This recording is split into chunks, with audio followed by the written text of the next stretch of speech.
Саламатсыздарбы, бүгүн күнгө шаршемби Супер ТВда Сереп Чекиткейджи сайтынан алынган саат 15:00 карата учурдун актуалдуу маанилүү акыркы жаңылыктары менен тааныштырабыз.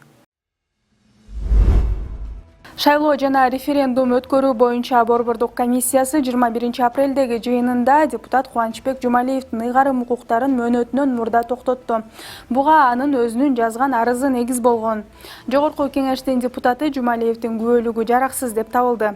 Анын ордуна Бирбол партиясынан кезекте турган Аманкул Токтомамбетовго депутаттык мандат жана төш белги ыйгарылды.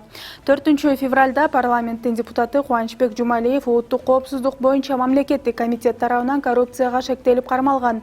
Анда ага сотко чейинки өндүрүштүн алкагында Кылмыш жаза кодексинин 319 беренесинин 1-бөлүмү менен иш ачылган. 12 апрелде УКМК Жумалиев мамлекеттик казынага 1 миллиард сом төккөнүн маалымдаган. Жогорку кеңештин депутаттары бүгүн 21 апрелде Ысык көлдүн аймагында чет элдиктер үчүн кумар оюндарын ойной турган оюн-зоок комплексин куруу боюнча мыйзам долбоорун биринчи окууда кабыл алышты. Долбоордун авторлору Бактыбек Турузбеков менен Дастанбек Жумабеков.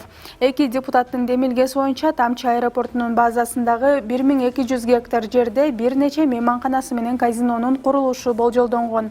Документке ылайык кумар оюндары ошол аймакта гана ойнотулат жана ага кыргыз жарандары киргизилбейт.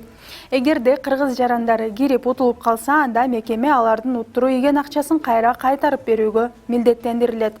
Долбоор кабыл алынса, бул мыйзам өлкөнүн башка аймактарында иштебейт. Авторлор Ысык көлдө кумар оюндарына уруксат берилсе, жумушчу орундары түзүлүп, бюджетке киреше түшөт деп эсептешет. Бирок көпчүлүк депутаттар мыйзам долбоорун талкуулап жатканда, андан кыргыз жарандары жапа чегип калбашына кепилдик жок экенин билдиришти. Алардын айрымдары мыйзам долбоорду президент Садыр Жапаров же парламент төрагасы Талант Мамытов сүрөмөлөп жатат деген божомолдорун айтышты. Добуш берүү учурунда 91 депутат катталып, 68 депутат макул болсо, 23 эл өкүлү каршы добушун беришти. Макул деп добуш бергендердин катарында Шайлообек Атазов, Дастан Бекешев, Каныбек Иманалиев, Алы Карашев, Гүлшан Молдобекова, Иса Өмүркулов, Дастан Жумабеков жана башкалар бар. Бишкектин 1-май райондук соту финансы полициясынын мурунку төрагасы Бакир Таировго козголгон кылмыш ишин карады. Мамлекеттик айыптоочу сотко мурунку атка минер 2021 жылдын 17 февралында тергөө менен кызматташуу келишимин түзгөнүн билдирди. Бакир Таиров Финполду жетектеп турганда 2020 жылкы президенттик шайлоо алдында ЖР ресурстары боюнча мамлекеттик агенттиктин мурунку директору Каныбек Ботобаевге кадастр мамлекеттик ишканасынын аймактык бөлүмдөрүнүн биримдик партиясынын пайдасына акча чогултуп берүү тапшырмасын берген. Айыпталуучу тергөө менен кызматташып, мамлекетке 20 миллион сом төгүп бергенине байланыштуу прокурорлор Бакир Таировду жемкорлук беренеси менен күнөөлүү деп таап, 260 миң сом айып пул салууну суранды. Сот кылмыш иштин материалдарын иликтеп эле дароо тараптардын жарыш сөзүнө өтүү чечимин кабыл алды.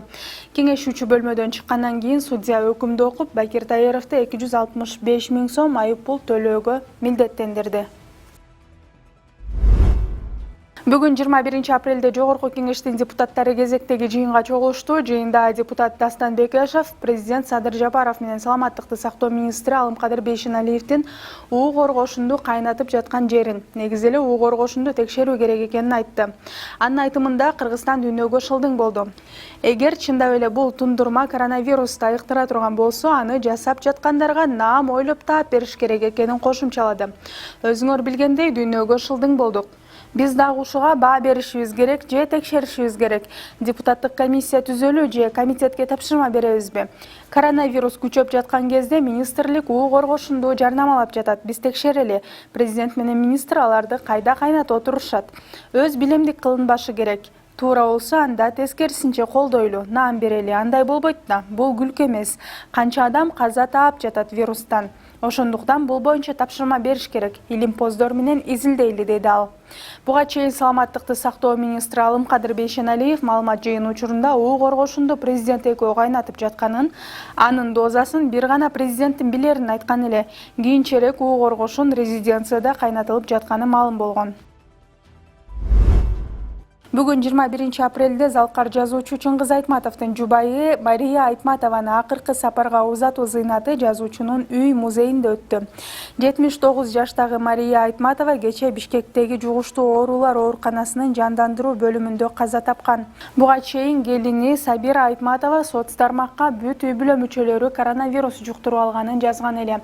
Маркумдун сөөгү аларча көрүстөнүнө коюлду. Ушул жана башка жаңылыктарды сереп чекит KG сайтына кирип окуп тааныша аласыздар. Ошондой эле биздин YouTube каналга катталып, жакты белгисин басып, комментарий калтырыңыздар. Саламатта калыңыздар.